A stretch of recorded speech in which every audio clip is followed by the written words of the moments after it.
কাছে একটা নতুন একটা রেসিপি নিয়ে চলে এসেছি। রেসিপির নামটা হচ্ছে পটল ভর্তা। কিভাবে বানাবো আপনাদের দেখাবো। চলুন। পটলের ভর্তার জন্য নিয়েছি পটল, নিয়েছি পেঁয়াজ আর রসুন। এগুলো এখন চলুন সমস্ত কিছু কেটে নিই। আমার পটল কেটে ধোয়া হয়ে গেছে। এরকমভাবে ছোট ছোট করে কেটে নেবেন। আর নেবেন পেঁয়াজ কুচি, আর নেবেন রসুন কুচি। রসুনটা কুচিয়ে নেবেন। এরপরে চলুন আমি পটলটাকে মিক্সারে ব্লেন্ড করে নেব, একদম মিহি করে নেব, বেটে নেব। চলুন আপনাদের দেখাচ্ছি। দেখুন আমি এরকমভাবে পটলগুলো গ্রেট করে নিয়েছি। এবার চলুন কিভাবে তৈরি করবো আপনাদের দেখাবো। এরকম একটা কড়াই নিয়ে নিয়েছি। এরপর ঢালবো আমি সরষের তেল, অল্প করে ঢালবো। তারপরে দেব কালো জিরে ফোড়ন,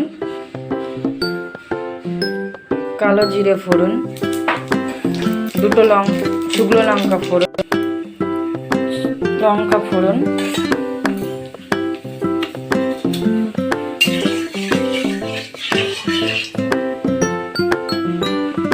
এরপরে দেব পেঁয়াজ কুচি,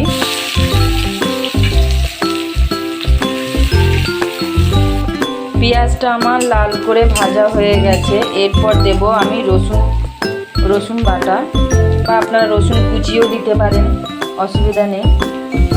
এরপর দিয়ে দিলাম রসুন কুচি, দিয়ে একটু নাড়িয়ে নেব।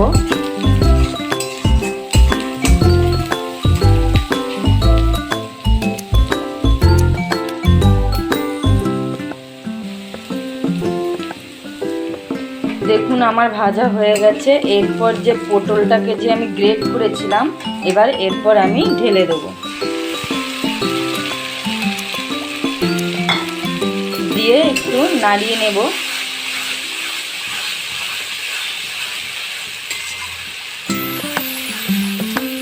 এরপর দেব আপনাদের পরিমাণ মতো, আপনারা নুন নিয়ে নেবেন। আমি দিলাম 1 চামচ নুন,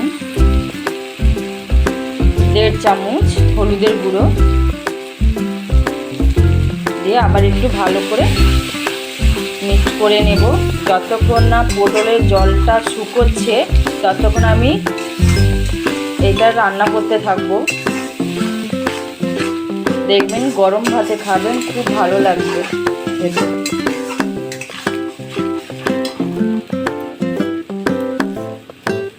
যতক্ষণ না আমার জলটা টানছে ততক্ষণ আমি এটা করতে থাকবো। দেখুন এটা পুরো একদম ড্রাই হয়ে যাবে। দেখুন আমার পটলের পুরো জলটা টেনে গেছে, পুরো ড্রাই হয়ে গেছে।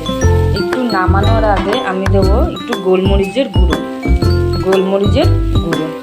দিয়ে একটু নাড়িয়ে তারপরে আমি একটা পাত্রে ঢেলে নেব। আমার পটল ভর্তা কমপ্লিট।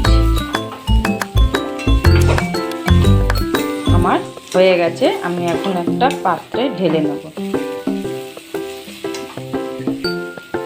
দেখুন আমার পটলের ভর্তা পুরো রেডি।